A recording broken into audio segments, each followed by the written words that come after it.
So in 1779, because of poor health, I determined I must resign from the Continental Army. By that point, I had risen to the rank of Lieutenant Colonel at the age of 23.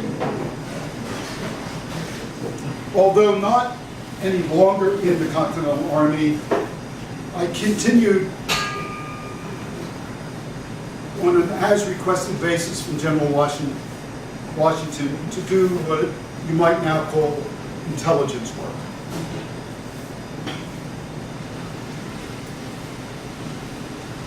I continued my study in the law, and in 1782 I passed the bar exam in New York. Also in 1782, I married. I married Theodosia Prevost, 10 years my senior, but my intellectual equal. How I loved the conversations and the discussions and the debates we would have. I treasured those times with Theodosia. We also had a daughter whom we also named Theodosia. And we moved to Philadelphia. Now,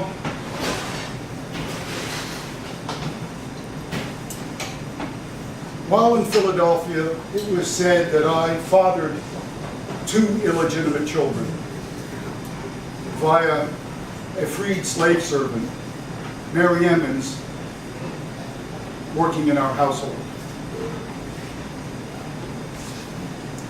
I'll not discuss that any further. I will not take any questions on that matter. Perhaps at some point in the future there will be special testing of the blood that may resolve the truth of that matter. But enough of that, back to me and my career. We moved back to New York, and my political career began to rise. I was elected to the New York Assembly, and then appointed U.S. Attorney from New York. And then in 1791, I was elected Senator to the Federal District, representing New York, National Senator. So my political career was on the rise.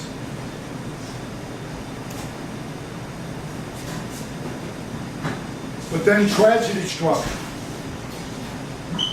Tragedy struck me again. My dear wife Theodosia died in 1794 of cancer of the stomach.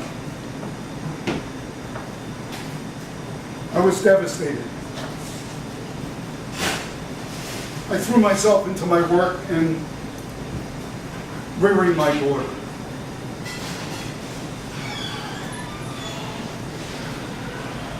But I continued on. At the end of my time in the Senate, I returned to New York.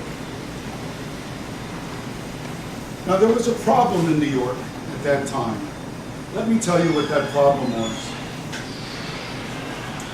It was a problem of water supply. The teeming, growing population in Lower Manhattan were overwhelming the primitive water supply system. There were epidemics of malaria and yellow fever. People were drinking swamp water. Their wells were contaminated by salt water and by sewage. So some of us, good-minded citizens, said we must address this problem. This is a crisis. Those good citizens included Alexander Hamilton and myself.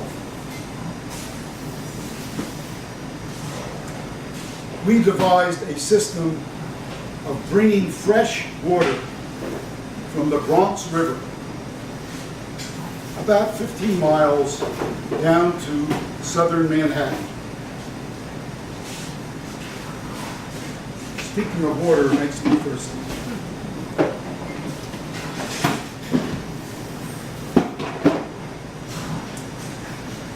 A conduit of pipes bringing the water from the Bronx River. The pipes were made out of hollowed out tree trunks. I wrote the charter for the Manhattan Water Supply Company. In that charter, I included language that said, any unused funds raised for this project may be, quote, diverted to any other activity not inconsistent with the Constitution, end quote. Well, I defined the activity to be the starting of a bank. I started the Bank of Manhattan, later known as Chase Manhattan, later known as J.P. Morgan Chase. Now, the water project did not go well because I spent my time, energy, and funds on the founding of my bank. Now, note that this bank was in direct competition with Alexander Hamilton's Bank of New York.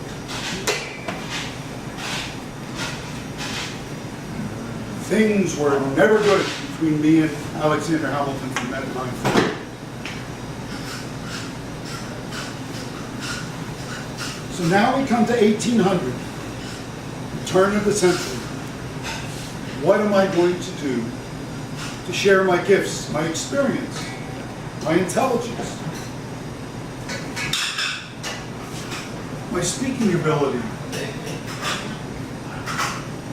I decided I would run for President of the United States. In that election, it came down to an exact tie in the Electoral College. 73 votes each between me and Thomas Jefferson. It took 36 votes of the House of Representatives to resolve that Electoral College tie.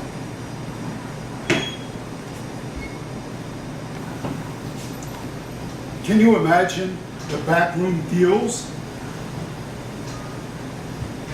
the wheeling and dealing, as they say, the skullduggery that went on for 36 votes in the House of Representatives?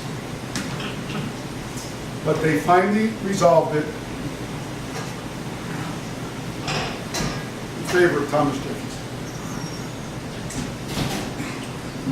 Now, by the rules of that time, I automatically became vice president.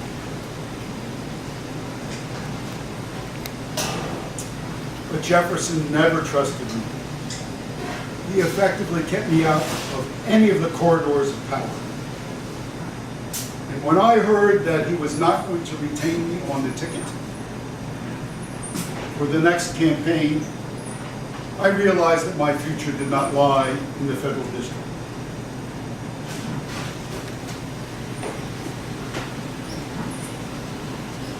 So I came back to New York, and I ran for governor of New York, while still a sitting vice president. Now, I was not running against Alexander Hamilton in that governor's race, but Alexander Hamilton was behind scurrilous, mean-spirited, immoral, despicable smear campaign against me. Do you want to know what rumors were being said? It was being said that I had an incestuous affair with my now adult daughter, Theodosia. That is outrageous. Have you ever heard of such a thing? We have all heard of so-called dirty tricks in campaigns since then, but this,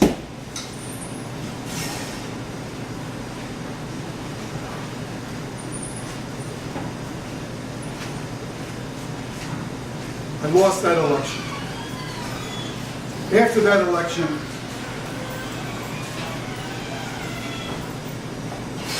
I insisted that Alexander Hamilton publicly apologize. He refused.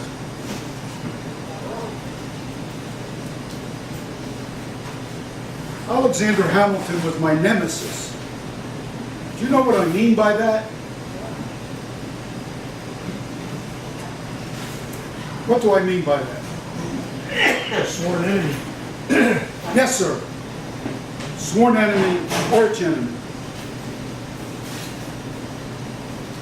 He refused to apologize, so what course do I have left? To maintain my honor as a man, as a citizen. You are all citizens of Cranberry. As a lawyer. As a sitting vice president. I had no alternative but to challenge him to a duel. Dueling, unfortunately, had recently been declared illegal in New Jersey and New York. But the duel was set daybreak, July 11, 1804, on the west side of the Hudson, in an area now called Weehawken. Would you believe that's the same dueling site where Hamilton's son was slain in a duel 3 years earlier at the age of 19? Hamilton's son. And Hamilton used the same pistol set that his son had used in that duel. Now, it was said that that pistol, Hamilton's pistol, was set on a hair trigger. That is, it would go off with about a half-pound pressure, rather than the usual 10 pounds of pressure. That was alleged, it was never determined. But it was a daybreak duel. Our handlers arranged it so that Hamilton was facing the rising sun, putting him at a disadvantage.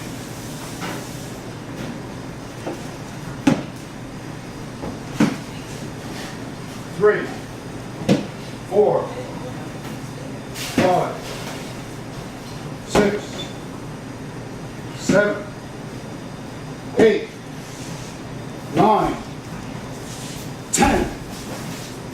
There were 2 shots fired. Hamilton's missed. Mine struck Hamilton in the right abdomen, piercing his liver and his spine. It was a mortal wound. He was evacuated to Greenwich Village, Manhattan, and expired the next day. Now, I too went to Manhattan, but the tide of public opinion went against me.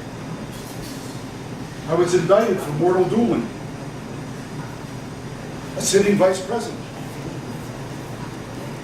I determined the best thing for me to do would be to leave New York. So under cover of darkness, in a small rowboat, my manservant rowed us out of New York Harbor. I was covered with a cloak under cover of darkness. Out of New York Harbor, past Staten Island, down to the country home of my friend, the Commodore Thomas Truxtun.